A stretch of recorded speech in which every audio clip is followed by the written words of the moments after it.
আসসালামু আলাইকুম। আজকে আমি খুব মজাদার একটা বিফের তেহেরি বানাবো। ওটার জন্য আমি অনলি এটাকে ভিজায় রাখতেছি। ভাই এই দেখেন, শুধু লবণ আর আদার রস দিয়ে। এটা প্রায় আমি অনেকক্ষণ থেকে, এই যে এটা হলো জিঞ্জার। জি নানু কি করো? এই যে আমি এটা দিয়া এটারে ভিজাই করে রাখছি। এটা অনেকক্ষণ ভিজবে। আমি টেন্ডারটা করবই এই আদার রস আর লবণ দিয়ে। একদম মাংসটা খুব সুন্দর নরম হয়ে যাবে যখন আমি রান্নাটা বসাবো। খুব সহজ। তেহেরিটা আসলে অনেকে খুব ঝামেলা মনে করে, বাট তেহেরিটা আপনি রান্না করতে জানলে অনেক মজা হয় এবং খুব তাড়াতাড়ি হয়ে যায়। বাট আপনাকে আগে থেকে এটাকে প্রসেস করতে হয়।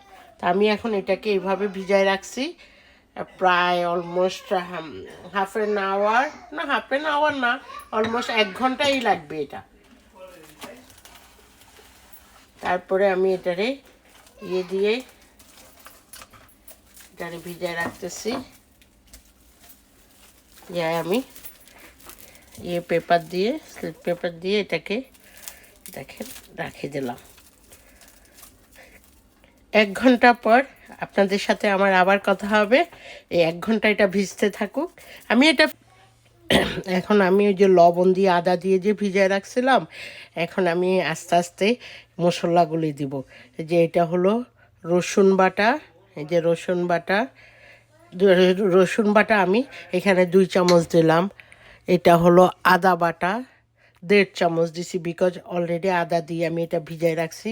1.5 চামচ আদা বাটা দিলাম। এটা হলো কাঁচামরিচ, আমি রান্না করব সম্পূর্ণ কাঁচামরিচ দিয়ে। কাঁচামরিচটাকে আমি একটু টেলে নিয়ে এরপর এটার ভিতরে এটাকে আমি ব্লেন্ড করে নিছি। এই যে দিয়ে দিলাম। এটা হলো শস্য বাটা।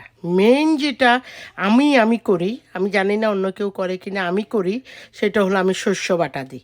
তো আমি শস্য বাটাটা দিলাম, যে শস্য বাটা। আর এটা হলো এই যে বাদাম কিশমিশ, 2 ধরনের বাদাম এবং কিশমিশ দিয়ে আমি এটারে ব্লেন্ড করে নিছি। এই যে কিশমিশটা একটু টক একটু মিষ্টি, খেতে খুব মজা লাগে। এই দিয়ে দিলাম এই আমার মশলা। এখন একটু ভালো করে মাখাই নিই। এই যে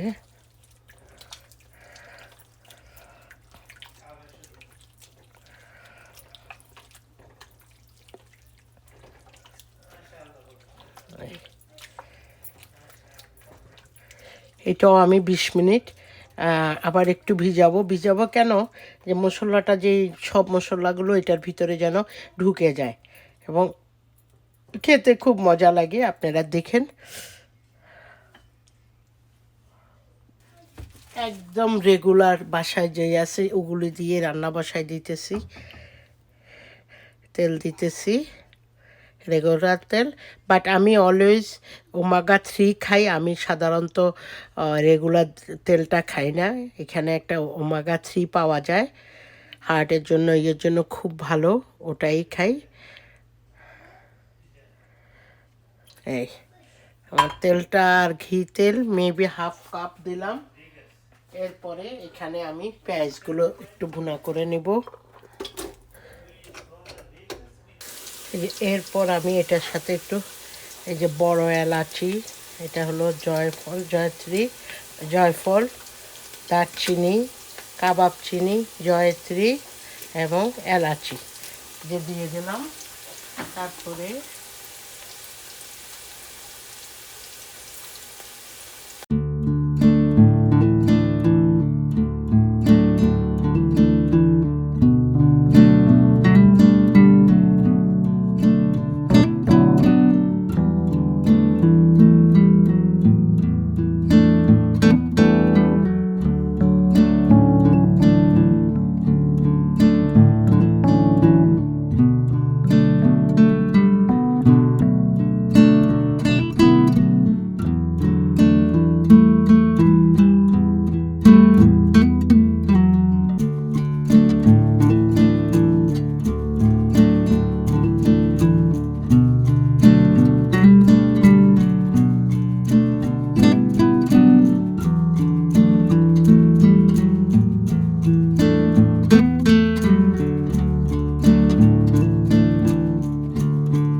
ঝোলগুলো ইউজ করবো না, ঝোলগুলো ইউজ করলে খুব বেশি আঠা আঠা হয়ে যাবে, পোলাওগুলো ঝরঝরা হবে না। তারপরে এই যে একটু তেলটাকে নিচে নামাই দিই।